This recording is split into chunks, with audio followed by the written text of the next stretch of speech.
Nchi mbili, hatima mbili. Mmoja alikandamizwa katika hukumu, mwingine alijificha katika rehema. Mungu aliiadhibu Sodoma kwa dhambi yake, lakini aliilinda Gosheni kwa ajili ya watu wake. Sodoma ilijijaza vurugu na ufisadi, ikimwacha Mungu. Lakini huko Gosheni, Mungu aliwaweka watu wake alama kwa ajili ya ulinzi. Kelele dhidi ya Sodoma zilikuwa kubwa. Siku yake ya kuhukumiwa ilikuwa imefika. Afadhali, lazima tuondoke. Huko Gosheni, mapigo yaliikumba Misri, lakini si watu wa Mungu.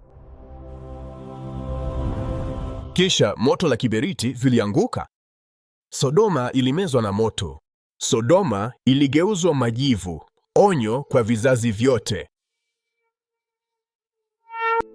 Lakini Goshen ilibaki salama, Bwana mwenyewe akiwa ngao yao. Lakini hupo Goshen, tumaini liliibuka. Bwana aliwaandaa watu wake kwa ajili ya uhuru. Sodoma ilihukumiwa kwa dhambi. Gosheni ililindwa kwa ajili ya ahadi. Wasi uishia kwenye hukumu.